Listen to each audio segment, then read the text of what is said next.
Maram Ndiaye mi ngi ñu ngi lay dalal ci plateau bi di la bàyyi nga dalal sa invité. merci beaucoup Sophia Ba maa ngi lay nuyu di am mbégte di ànd ak yow ci plateau matinal Tok Tok Sénégal comme ni ñu koy defee altine bu ne di nuyu ñi nga xam ni itam ñoom ñoo di les téléspectateurs d'ITV la télévision d'ici ak d'ailleurs fépp fu ñu mënta ne Sénégal maa ngi leen nuyu di leen jox loxo di nuyu également mon confrère Pape Alioune Sarr di nuyu itam comme ni nga ko waxee tey suñu gan di doon Moustapha Sarré moom mooy directeur école du parti PASTEF. Le parti PASTEF, c'est le parti d'Ousmane Sonko, arrivé 3e lors de la dernière présidentielle.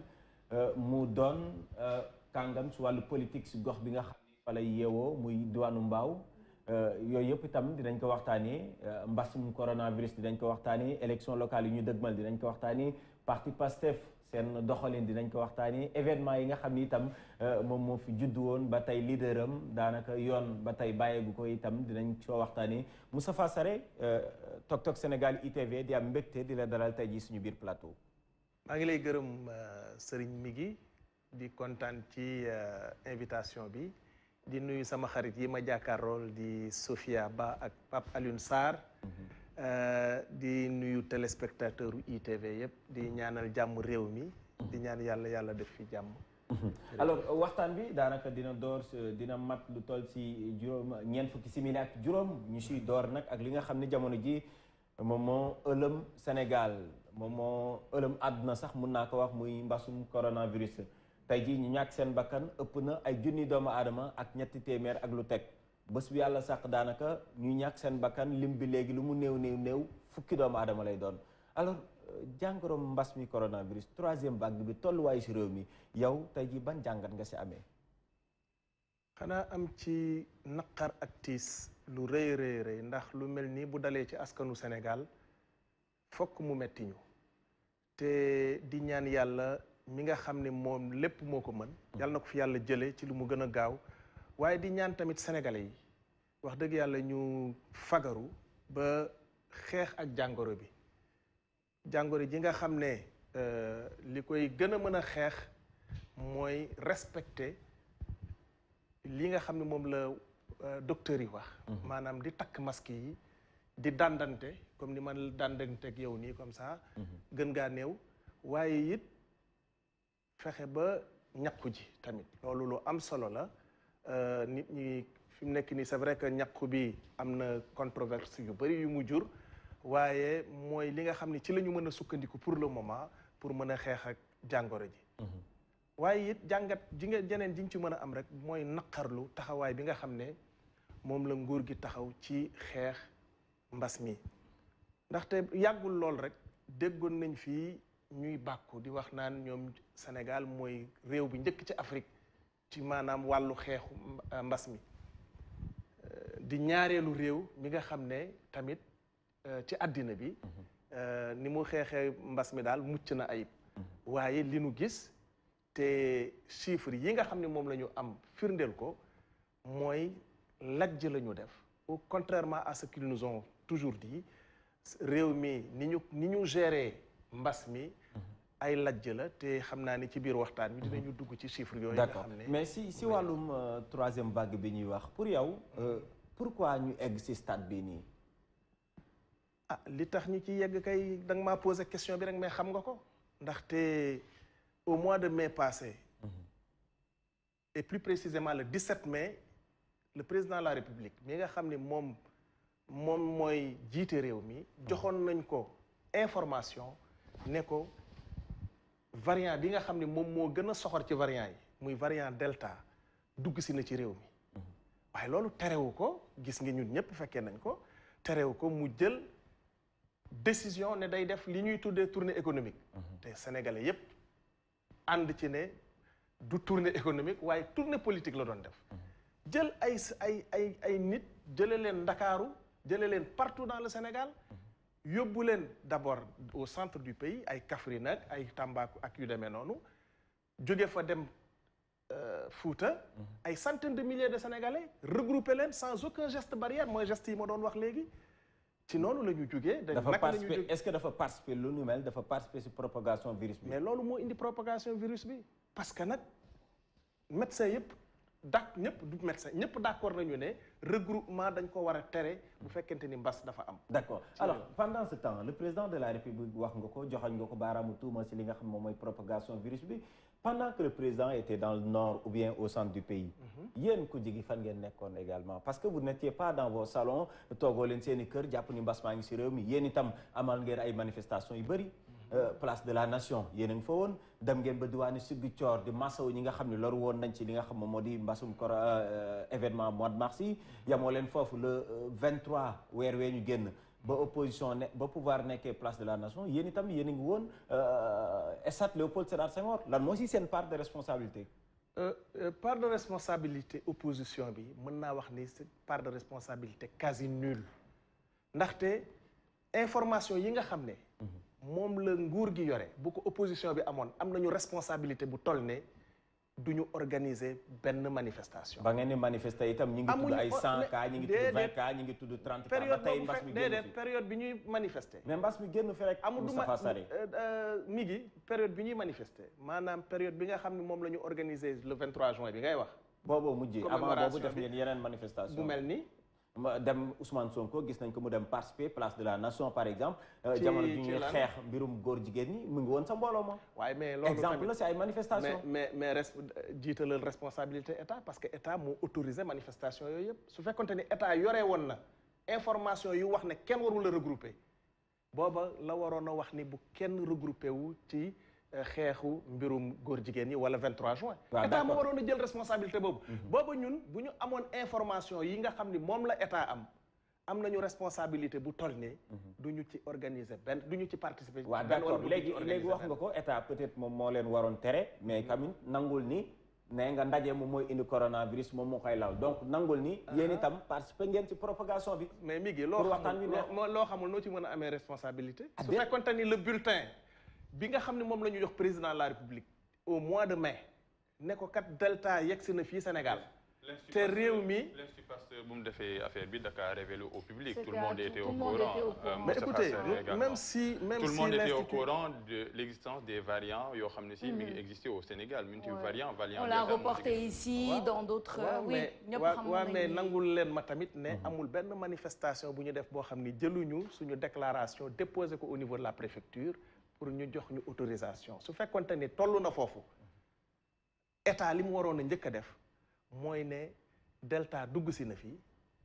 ampleur bii la am donc du ma autoriser benn manifestation loolu nañu nangu loolu ba pare waaye ñun li ñu mën mooy sukkandiku ci li nga xam ne moom la état xalaat maanaam yaakaar ne affaire bu tolluwul fenn fii ñu dem organiser suñu manifestation muy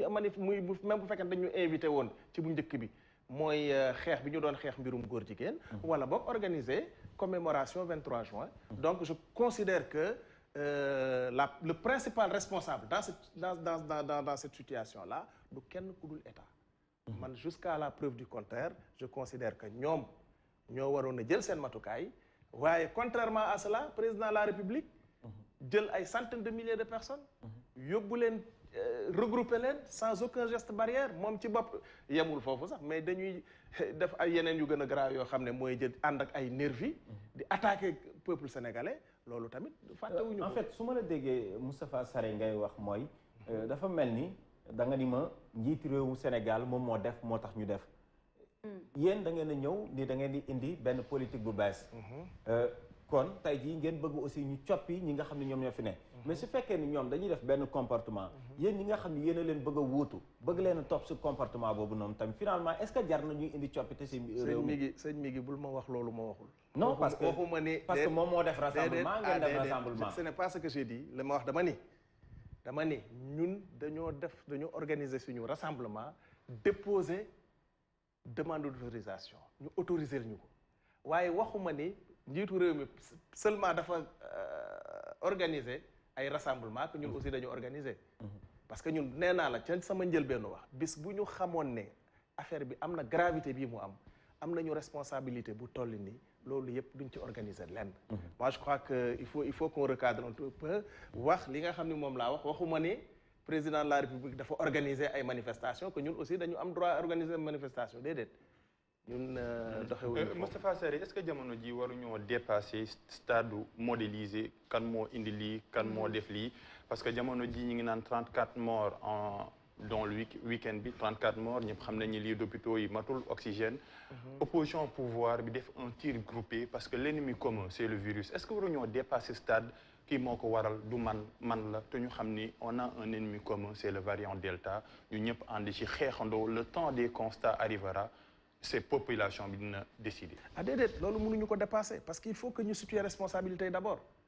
responsabilité il faut ñu situer ko pour mën a gën a. mais les responsabilités wax nga ko léegi elles sont partagées. nee nañ elles ne sont pas partagées elles sont exclusivement réservées mais en au fait pouvoir. on a l'impression xam nga sentiment général bi lan la ñun surtout quand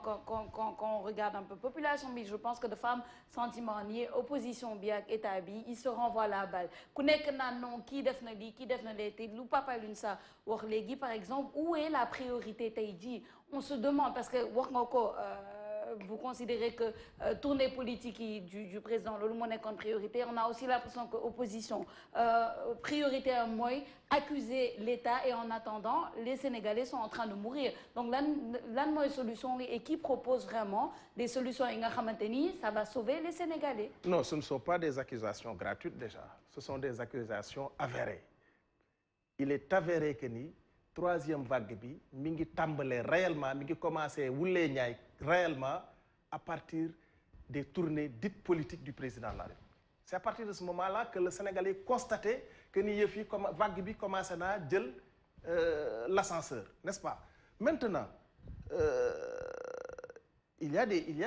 forcément il y a des choses qu'il faut rapidement faire pour endiguer le problème parmi lesquels fexe ba Sénégalais yi respecter d'abord les gestes barrières tous les Sénégalais parce que après responsabilité individuelle day daal di jot day daal di ñëw na Sénégalais yi respecter les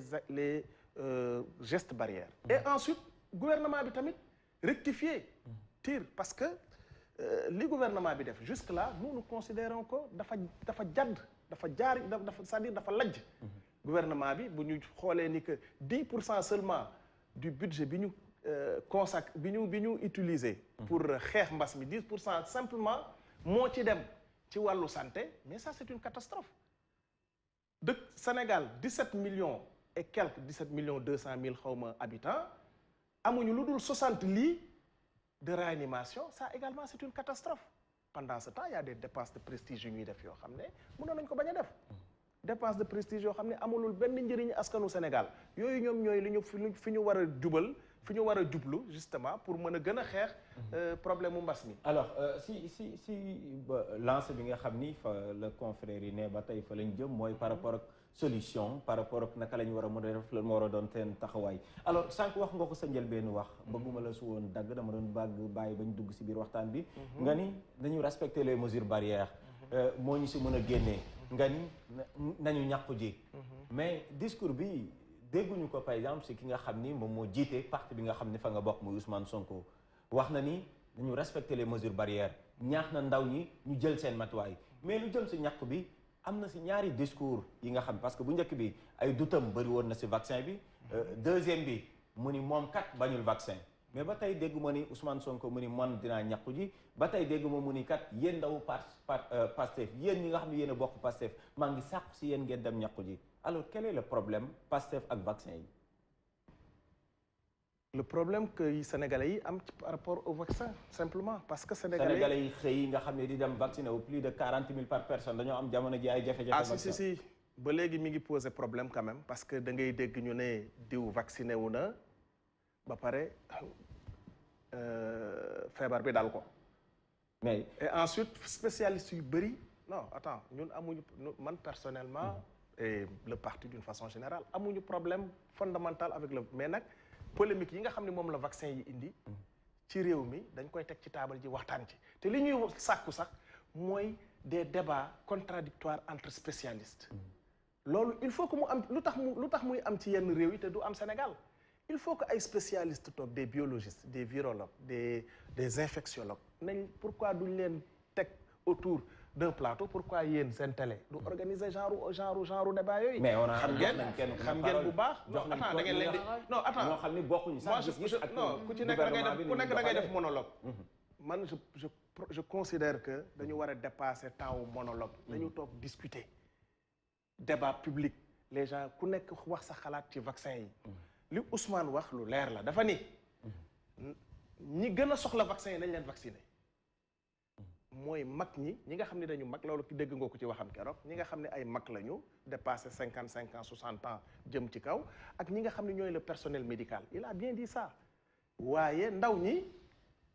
comme dañu toll foo xam ne c'est-à-dire c'est un problème boo xam ne dafa indi controverse ci débat yi peut-être que ndaw yi mën nañu ba nañ nekk la priorité des priorités. tey ndaw ñi ngay wax noonu. sooy xool soo demee si centre de traitement yi bëri na ndaw yi nga xam ne ñoom am na ci yaa ngi wax mag ñi yaa ngi wax ñi nga xam ñoom ñooy corps médical bi ñi nga xam ne dañoo amoon jàngoro ñooñu ba vaccin bi ñëwee ñooñu ñoo nekkoon priorité bi ba ñu demee ba gisee ni tey jii vaccin yi des na te nit ñi ñàkkuñu lañ ko ibbil masse bi ma question au départ Sare mooy lan mooy seen problème ak vaccin bi est-ce que yow noppi nga tey jii pour vacciner wu pourquoi Ousmane Sonko n'a pas demandé aux Sénégalais aux partisans du parti Pastef dem ñàkku ji te ñu xam ni loolu solution la tey jii bu efficace pour ñu mën a génn la question qu'il fallait me poser moi est-ce que ñàkku nga ba pare je me suis déjà vacciné déjà pour vous dire que on n'a pas de problème moi personnellement je me suis déjà vacciné nous n'avons pas de problème à Pastef contre le vaccin moi je me suis déjà vacciné attendant bien évidemment avec beaucoup d'angoisse d'ailleurs la deuxième dose je me demande si elle sera disponible au moment où je AstraZeneca. Oui bien sûr mais il faut reconnaître que controverse am na ci vaccin yi donc la nécessité d'organiser des débats contradictoires entre spécialistes moi je suis pas spécialiste entre spécialistes est une nécessité il faut organiser ces débats et faire en sorte que nit ñi xam exact parce que da ngay toog ba yàgg dégg koo xam ni c'est une sommité en biologie ou bien en infectiologie mais di wax yoo xam ni finalement da lay tiital d'ailleurs loolu sax moo gën a tax nit ñu bëri dem ñu woon vacciné wu vague bi ko fi Macky Sall indee ba mu wullee ñaay ci la sénégalais yi nag ne ndegam nag nit ñaa ngi dee de cette façon là bon bañ a vacciné wala ñàkk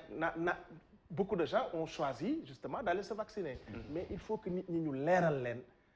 lan moo nekk ci biir vaccin yi ba pare du le rôle des leaders d'opinion combat bi lu ñu ko bàyyee rek ak blouse blanche yow mii répondre nga personnellement ne vacciné wu nga mais la question c'est que Ousmane Sonko est-ce que vacciné wu na là c'est une question qu'il faut lui poser c'est une question privée attendez non c'est pas privé absolument c'est une décision privée moi quand je prenais ma décision d'aller me vacciner je ne suis pas allé demander au bureau politique de Pastef est-ce que je dois aller me vacciner xam nga lu tax may laaj ba xam Ousmane Sonko vacciné wu na oui parce que c'est quelqu'un boo xam ne si dafay laaj li nga xam ni mooy nguur bi c'est un leader d'opinion troisième ci li nga xam ne mooy élection présidentielle day drainer foule ñëpp xam nañ ni monde bi yëpp d'accord nañ su fekkee ni sax am na ay controverses mais seul remède contre la pandémie c'est le vaccin mooy le seul remède contre la pandémie est-ce que aujourd'hui yaakaaroo ni si tout le monde non il faut relativiser am na controverse dama la am na controverse ci vaccination mais dama la toutes les pandémies yu am ci monde bi vaccin moo ko fi jëlee toutes les pandémies d'accord toutes les pandémies donc ñëpp accordé nañ ni vaccin mooy le seul remède pour jëlee fi pandémie yaakaaroo ni Ousmane Sonko avec capacité de mobilisation bu mu am chef de l'opposition sax pour ñeneen ñi su defoon benn woo médias yi comme ni mu koy defee point de presse jël vaccin sensibiliser Sénégalais yi est-ce que yaakaaroon dina gën a dindi réticence controverse yi am ci affaire vaccination bi parce que yaa ngi koy dugal ci affaire privée mais ce n'est pas privé vaccination maintenant parce que la responsabilité collective et individuelle dafa ànd ci virus bi Moustapha Sarré mais comment pourquoi lu tax nga bëgg moom mu def une telle c'est-à-dire mu am une telle attitude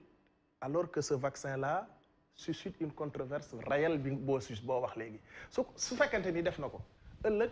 les gens se sont rendus compte que le vaccin n'était pas bon alors en ce moment là lan mooy responsabilité Ousmane oui mais parce qu'il faut responsabilité Ousmane xam nga mooy lan fexe ba wootee waxtaan nit ñi waxtaan ba gindi nit ñi ba ñu wóor ñi ne vaccin bi baax na ba pare bis bu ko wóoroon parce que daf ko wóorul moo tax bis bu ko leeroon ni vaccin bi lu baax la vaccin bi baaxul kenn mënu la wax ni vaccin bi baax na à 100% franchement dañu ne c'est efficace il y a des gens qui non attends doucement les gens disent que c'est efficace à 75% et que bon des personnes ont pris ce vaccin là finalement mu dal leen mais loolu mën nañ ko teg ci cadre peut-être les 25% extra. Laissez-moi terminer s'il vous plaît. Mais ce qui est sûr et certain mooy que ce vaccin pose problème. Et à partir du moment où ça pose problème, Ousmane n'étant pas spécialiste, n'étant pas médecin, encore moins biologiste, mënu la taxaw wax sénégalais yi ne dem par force da ngeen mais wóor na ko ni non bien sûr qu'il est entouré de spécialistes. D'ailleurs li mu ci wax lépp c'est grâce aux spécialistes qui l'entourent ci la waxee loolu yëpp. Mais li ko wóor ba wóor mooy takk masque bi moom c'est efficace. Li ko wóor ba wóor mooy dandante bi au moins 1 mètre entre nit ak nit. C'est efficace. Mais là, on est Sénégalais. Maintenant, pour ce qui concerne les vaccins, maintenant, il ne faut pas lui demander de faire ce que, justement, Mais par contre, ce qu'on attend des leaders d'opinion, Nico Pape Alioune Saoré, c'est d'avoir des décisions tranchées, pas de ne pas se prononcer. Même vous faites qu'un sujet bi, c'est un sujet sensible. Un leader d'opinion doit savoir même se prononcer par rapport à n'importe quel sujet sensible, quel que soit, parce qu'il demande justement à l'idée toute une population. Donc, comme il ne sait pas, vaccin bi man lolu pour moi ça pose problème. Quand vaccin bi worul ndax c'est efficace à 100%, worul ndax il ne peut pas se prononcer là-dessus. Non, lolu peut-être un Sénégalais lambda muna am réponse au bout, mais en tant que leader d'opinion, muno bañ prononcer sur une question qui touche toute une population, ngay like tamit le lead d'un pays à mon avis. Soxna si Ousmane nak lenn mom moy caractère am. Moy du wax lu ko worul. Lu mu wax rek wóor na ko. Mënta dugg ci loo xam ne amu ci certitude à 100%. Tey jii nii vaccin bi amul certitude que ni lu baax la à 100%. Mais mënul yóbbu Sénégalais yi à l'aventure. Il peut pas le faire. D'accord. Maintenant il peut vraiment pas le faire. Il doit pas le faire. Léegi loolu dafa naa ni wax ji leer na yow ñàkku ji nga Ousmane Sonko donc confirmation bi mooy jëlagul li nga xam ne moom déet moom wóor na leen ni vacciné wu. yow yaa ñu wóor na leen ni est-ce que wóor na leen ni vacciné wu. déet ba pour le moment mais man mi personnellement xam nañ ni yow ñàkku nga parce que wax nga ñu ko. waaw man mais moom toog naag askan wi ba ci waxu ko. ne la non ne ñàkkuwul waxu ko. il n'a pas à le dire su fekkante def na ko il n'a pas à le dire. D'accord, c'est pourquoi ma bëgg man ñu avancer si waxtaan bi ñu bañ a yem rek si vaccin bi. L'essentiel mooy dégg nañ ay kàddoom dégg nañ ay dutam. Alors ba tey si mbas mi gis nañ ni dans un premier temps moom moo tax ba Ousmane Sonko daje ak le président de la République au palais présidentiel ñu waxtaan si mbas mi. Alors ba ñuy dem c'était pour dugg si ab guerre comme nañ koy waxoon guerre bi nga xam ne tey jii ba tey jeexagul mais avec le recul tey jii est-ce que yow en tant que directeur du parti PASTEF da ngay regretter cette rencontre-là entre président et Ousmane Sonko. Est-ce que am nga ay regret? Non, pas de regret. Pas de regret parce que toll woon nañu ci jamono joo xam ne effectivement njàqare vraiment dafa nekkoon ci bopp sénégalais yépp. Ñun ñëpp tiitoon jusqu'à présent ñun ñëpp tiit d'ailleurs. Et il fallait bien que mu dem. Pour man c'était même vital que mu dem, c'était nécessaire parce que ku mel ni Ousmane ñun yaakaaroon nañu ne dajeem ak Macky Sall mënta nekk lu dul ci bis bu ñuy def passation de service. Mais réew mi bi mu tolloo ci situation boobu il fallait que mu dem ndaxte Sénégal moo ko soxla woon te it ba mu demee jur na njariñ ndaxte lépp lu mu leen waxoon tey jii nii gis nañ ko ba mu génnee ca rencontre boobu taxaw ci kanamu journaliste yi la mu waxoon sénégalais yi teg nañ ci seen bët ndaxte ne woon na leen fii ngeen jëm baaxul xëy na am na lu mu xawoon a changé tuuti sax parce que 72 milliards la gars yi jàppoon ne moom la ñu war a def ci wàllu santé bi mu fexe ba gars yi yokkaat ko ba 100 milliards xaw ma 100 et quelques milliards ak yeneen mais yi mu waxoon yépp sénégalais yi teg nañ ci seen bët lu mel ni joxe ceeb yeeg joxe mais gis nañ ni guerre bi jeexagul parce que ñi ngi si 3e vague réew si mel ni Tunisie dugg nañ sax si 4e vague tey jii si encore le pays ou bien le président de la République devrait faire appel ak ñi nga xam ne ñoom ñoo di force vive de la nation est-ce que da ngay conseiller Ousmane Sonko mu delluwaat su boobaa dinaa ko conseiller mu bañ a dem. Pourquoi? ndaxte lii nga xam ni moom moo am ci depuis bi Macky Sall nekkee président ba léegi dafa firndeel ni que nit la koo xam ne du nitu dialogue Macky Sall saa yu la rencontré rek am na ay calcul politiciens yu nekk ci ginnaaw donc tey jii nii ñun ba ñu demee première fois il fallait que ñu dem parce que c'était une situation inédite c'était la première fois que loolu xew ci réew mi waaye fii ñu toll nii gis nañu ne bu demaatoon it wax ko la mu koy wax it la ko neex lay def gis nañu à plusieurs reprises dialogue yi mu fi jot a woote fi mu mujjee même CNRI ba mu ko convoqué jox Amadou Makhtar Mbow ne ko dem leen ngeen xalaatal ma ci institution yi ba ñu liggéeyee ba ñëw it gis nañu lim ci def donc Macky Sall n'est pas un homme de dialogue boo fa delluwaatee it la nga wax ngay waxaat mu def la ko neex donc man su ma ko doon conseiller ci bu boobaa mooy bu mu rencontré waat Macky Sall ci cadre xeexu mbas. alors pour jeexal si wàllu mbas mi laataa ñuy dugg si wàllu politique Abdoulaye Diouf Sarr mooy jëwriñ bi nga xam ni suñuy wax guerre bi contre le coronavirus moom moo nekk en première ligne ginnaaw le président de la République si on devait faire une évaluation pour terminer avec le coronavirus lan nga mën a retenir si yarunu mbas mi ak Abdoulaye Diouf Sarr. mooy lajj gi ma wax rek xam nga Abdoulaye Diouf Sarr toog na fi xëy fi bis rek takk fi micro yi fort sabar yi daal di ne Sénégal mooy premier pays ci lutte contre la. mais su fekkee ne période boobu ñoo ko nekkoon également da ngeen ko koy nangul mais musuñu koo nekk justement benn journal bu nekk États-Unis ñëw rek xëy rek bind lu ko neex te on est habitué de ces choses là chaque jour nga dégg fi ñu naan diw meilleur ministre des affaires étrangères diw am na benn organisme bu yooyu la ñu war gis nga il faut que nag sénégalais yi ñu respecter leen il faut qu'on arrête ces choses là ñun dañu war a saytu suñuy liggéey ñun ci suñu bopp lajj gi li koy wane mooy statistiques yi nga xam ne moom la CEDEAO génnee te ñu def mise à jour bi il y a juste 2 semaines de cela statistiques yi génnee na taux de test par rapport à la population Sénégal jël ci 8e taux de test par rapport à la population mooy maanaam bu ñu xaymaa test yi ñu def ci askanu Sénégal yépp téeméeri sénégalais yoo jël lu dul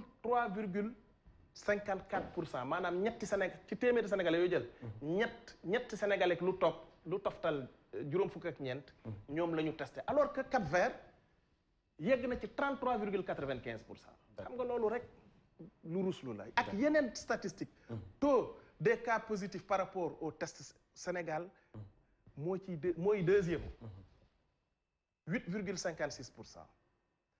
taux des cas positifs par rapport à la population totale Sénégal mooy 3e. d'accord 0,33%. mooy statistique yi mu joxe woon rek keroog ci donc pour te montrer que ni li ñuy wax lépp dara amu ci Sénégal dafa lajj ci gestion wu Covid bi c'est pas pour rien que démb xaw ma bërki démb maa ngi gis benn vidéo Abdoulaye Diouf Sarr dafa génn ci otoom rek mais askan wi ndiiraan ko di ko yuuxoo yéen ñëpp seetaan ngeen vidéo bi c'est devenu viral maintenant pour vous montrer que ni moom ci boppam dafa lajj président de la République lajj gouvernement bi yëpp lajj. d'accord alors Pape Alioune Sarr Sophia Ba fàttali ñi nga xam ñoom ñoo di téléspectateurs yi ñi nga ànd ak Moustapha Sarré moom mooy directeur école du parti PASTEF alors transition bi dañuy dem si sa leader Ousmane Sonko. waxaale également si ay xew-xew yi nga xam ni xewoon na fi si ay jamono weeru mois de mars sax daanaka jamono jooju taxoon na lu toll si fukki nit ak ñeent daan si ñàkk seen bakkan. ñu daal di ibbi ab enquête ba tey jile dossier boobule puusul paasul. déggatuñ leen yéen itam ngeen sàqu si kilifa yi pour mbir mu leer. alors lan moo si seen gis-gis taxawaay ginnaaw bu ñu ubbee enquête ba tey jii ay doomu nit ñàkk seen bakkan ba tey kenn xamul fan la wànneen di mujjee ki gëtam si boobu la mbir. est-ce que jàpp nga ni pour réew bu normal réew bu ñu ni démocratie war a respecter doomu aadama dignité doomu aadama war nañoo toog mbir moomu rester nii benn impuni kenn du xam kan moo def kan moo reyu. ah déet loolu koy amul ci benn réew bu respecté boppam amul ci benn réew bu respecté boppam boo xam ni lu mel nii li fi amoon février ak mars am na fi ma rectifier la tuuti rek directeur de l'école du parti wéy mais dañoo changé tour école du parti tuddee ko léegi Daaray Cheikh Anta Diop. Daaray Cheikh Anta Diop waaw Cheikh Anta Diop nga xam ni dafa bokk ci suñuy référence Cheikh Anta Diop Mamadou Dia Thomas Sankara suñu siège bale ñi ngi ko tuddee Mamadou Dia Kër Maodo la ñu ko tuddee. école du parti léegi ñi ngi ko tuddee Daaray Cheikh Anta Diop. d'accord donc pour revenir un peu ci sa question. lu mel noonu réew mu normal du fa am. lu mel noonu bu amoon ci réew mu normal dès les premières heures balaa dara di xew maanaam ay ba yegg ba ci ay nit di dee dès les premières heures la ñuy jël dossier bi classé ko sans suite compte tenu. ah bon. absolument comment ça. classé ko est-ce que yaa ngi dégg. comment ça vous voulez me faire revenir ci ay affaires yoo xam ne yéen ñëpp yéen a ngi koy fàttaliku. laissez-moi vous dire pourquoi bàyyi ma expliquer la lu tax. bu dee réew mu respecté boppam la. rapport d'enquête yi nga xam ne moom la ñu jot jóge gendarmerie contradiction yi am ci wax yi nga xam ne moom la xale bi wax témoignages yi nga xam ni nit ñi nga xam ni ils étaient directement ou indirectement liés à cette affaire là yu ñu def dossier boobu dañ ko waroon a classer sans suite dès les premières heures malheureusement cherchant à liquider un adversaire politique mais dañ ko patamee daal di koy gaaw nangu ci loxoy capitaine Touré yóbbu ko rapidement ci doyen des juges loolu moo indi problème yii yëpp dans ce pays là xam nga lan mooy problème mu Sénégal nous avons un président de la République bi nga xam ni lenn rek mooy obsession du am adversaire bu ko mën a bu koy créer problème devant lui loolu rek mooy problème. xanaa amoo leen confiance su yoonu Sénégal pour mbir mi ñu yóbbu ko foofu atte ko su fekkee ne Ousmane Sonko parce que moom wax na ko lu mu bëgg mooy ñu dem atte. su fekkee ne moom deful comme ni mu koy waxee. bu boobaa Sénégal ñëpp xam ni Ousmane Sonko. mais loolu rek la ñu yàkkamti. non parce que li ngay waxee ni soo waxee classé sans suite. mais xanaa xamu leen lan mooy classé sans suite classé sans suite ci procédure judiciaire la bokk. mais sans bi il est en cours. quand une affaire dañoo porter plainte da ngay dem gendarmerie wala nga dem police. gendarme bi wala police bi bu toogee déglu la bu xamee ni yow mii li ngay wax dara taxawu ci mais mën naa classer affaire bi déjà lui à son niveau sans classer ko sans suite bañ a déférer affaire bi au niveau du parquet même su ko déférer au niveau du parquet waa parquet ci boppam mën na koo xool classer ko sans suite le doyen des juges. sauf que dès les premières heures nga wax dès les premières heures quand on a entendu la fillette là dire ce qu'elle a dit avec quand elle a montré qu'elle a organisé son propre viol. Non, attention. À partir de ce moment-là, madame, laissez-moi terminer s'il vous plaît. Quand on a vu qu'elle a organisé son propre viol, la fille, booba rek la ñu waroon a am doute ne kii li muy wax dara taxawu ci. taxaw naan di taxaw di laajte naan Ousmane kañ lay ñëw Ousmane et cetera c'est pas la peine de revenir. justice moo koy tranché yoo xam ne Sénégalais yëpp leer seen xel leer na ci léegi li leer ba leer mooy doyen des juges laa wax. xam nga quand je parle de classer la chose sans suite mënoon naa wax ni ci à partir mais doyen des juges normalement su lañ ba tey affaire bi d'ailleurs sax le ministre de la justice l'a confirmé l'autre jour au niveau de l'Assemblée nationale mais ordonnance de non-lieu rapidement la war a signer jox ko Ousmane Sonko affaire bi dafa waruta sax yegg ci tribunal waaye ñun li ñu yàkkamti mooy nañ ko juger rapidement parce que nag du ñu accepter aussi ñu jël benn épée teg ko ci kaw bopp Ousmane Sonko nga xam ne saa yu bëggee def dara rek ñu dagg bopp bi loolu nanguwuñu ko xam nga lan la ñuy wax on règle ce problème là dans les plus brefs délais parce que loolu moom mooy demande du Sénégalais yi waaye loolu aussi moo jëg justice bi la justice doit redorer son blason ci situation bi parce que justice nag quand même il faut reconnaître que la justice a été très écornée par cette histoire là te nag li Sénégalais yi xaar mooy rapidement ñu régler problème boobu le plus rapidement possible te nag ñii nga xam ne ñoom ñoo ci am responsabilité parce que nag dinaa la xamal benn affaire rey nañ ci ay xale yoo xam ne defuñu lu dul bëgg a aar un projet bëgg a aar un leader. parce que man c'était ça en fait ma question mais dañu woon da nga yàkkamti woon dugg si pa man loolu laa doon laaj. en fait ay ndaw yoo xam ne ndaw ñooñu ñàkk ndaw ñi nga xam ne dañ cee ñàkk seen bakkan ndaw ñi nga xam ne dañ cee ñàkk seen bakkan kenn ci ñoom yorul arme xale yooyu ñu rey amu ci kenn ku yor arme lu dul bëgg a aar taxaw seen kanamu leader aar seen projet bi nga xam ne moom la seen leader di incarner ñu rey ci fukk ak ñett loolu il faut que mu leer dina leer tey wala dina leer suba. mais affaire les émeutes mois de mars du Sonko rek. nga ni du Sonko rek émeute mois de mars. cocktail la rassemblement de plusieurs choses la mënoo jël rek ne ñu génnoon ñëpp Ousmane Sonko moo tax ñu génn dañuy défendre un projet. il y avait un peu les effets de la pandémie affaire couvre-feu ñoo xam ne si ñëpp génnuñu ngir Ousmane Sonko loolu tamit il faut nga leeral ko si sa analyse. waaw dëgg la Moustapha Sarré loolu ci la waaye nag li ko déclenché. waaw on l'a sait mais mënoo li ko nañu reconnaître que li ko déclenché mooy protéger un projet. en parlant de n'est-ce pas les gens ont pensé que ni. waruñu faagaagal un adversaire et surtout quelqu'un boo xam ne il mooy capitaliser l'unique espoir de ce peuple sénégalais. Aujourd'hui c'est lui qui capitalise l'unique espoir bu peuple sénégalais bi am pour ñu changer réew mi. kooku nag bu fekkente ni moo déclenché loolu nañ ko nangul nag wax dëgg yàlla que ni moo ko déclenché. En parlant de déclencher loolu comme 5 minutes moo ñu dese rapidement on parle de responsabilité ak de gestion depuis le début man j'aimerais bien savoir lan mooy sa xalaat ci bon. Par rapport à la responsabilité, à la gestion des événements justement du mois de mars, parce qu'il y a quand même eu erreur pour qu'il puisse avoir accusation. Il y a eu erreur, on était en période de couvre-feu. on était en période de couvre-feu. Donc, on peut dire qu'il y a eu erreur pour qu'il puisse y avoir accusation. Donc, en période de couvre-feu, comment est-ce que vous voyez la responsabilité, bien sûr, de cela, d'accusation yoyu par rapport au leader du PASTEF et aussi gestion bi après les émeutes et durant les émeutes, gestion yi. Comment est-ce que vous définissez ça? Est-ce que Ousmane Sonko a bien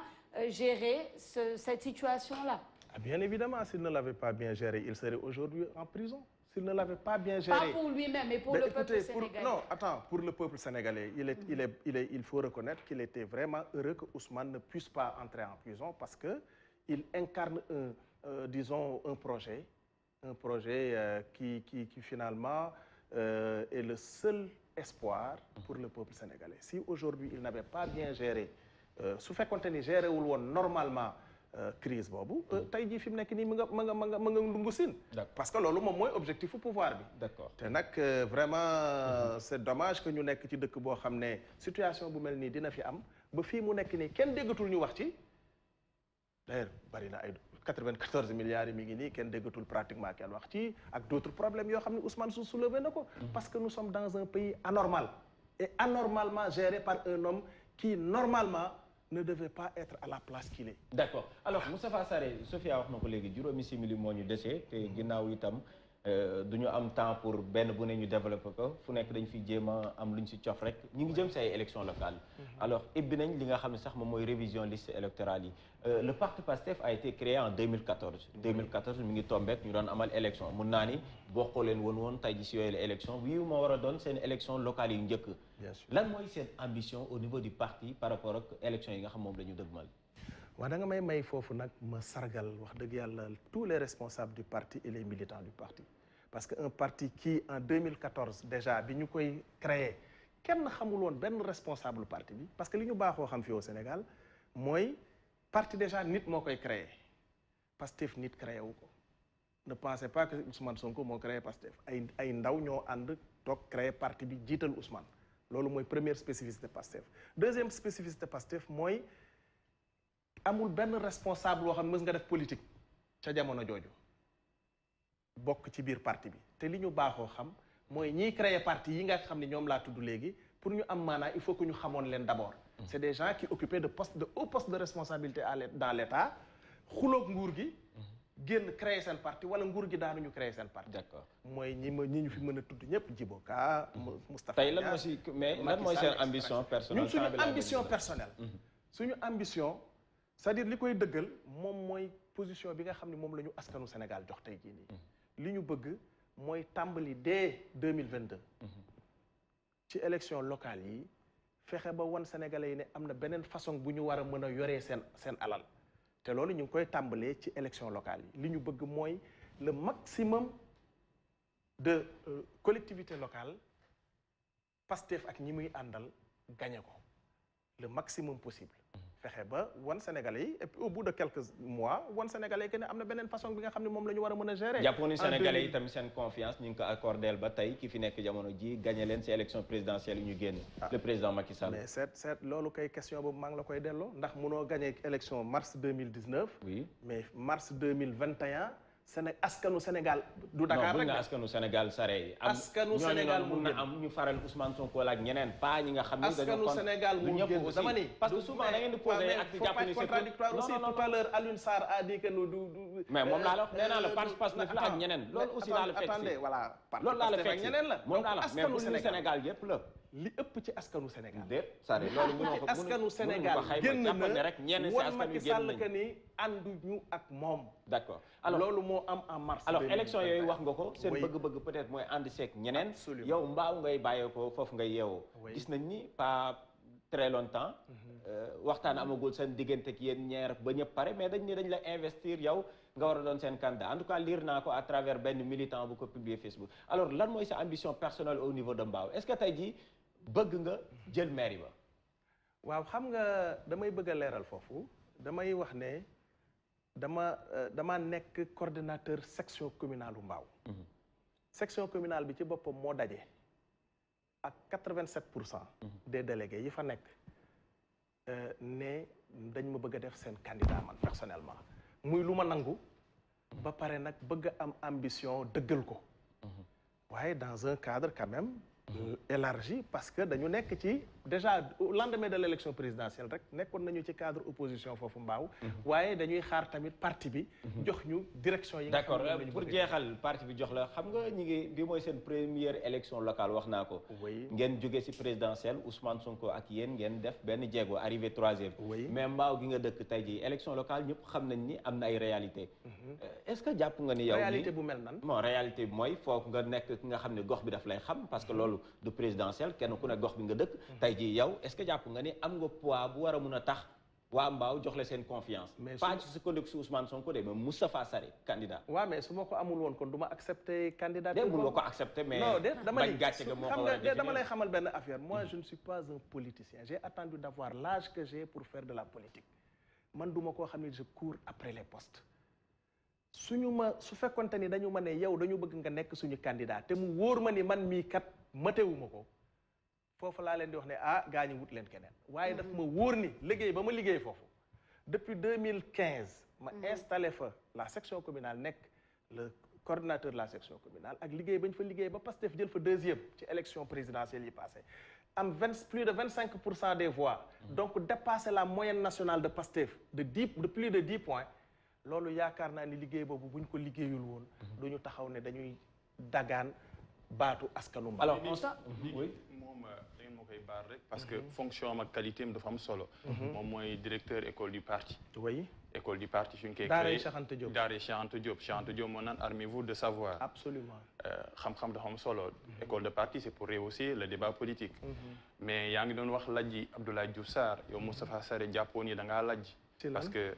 politique également c'est l'art de la contradiction nit wax waaw kii tamit wax déet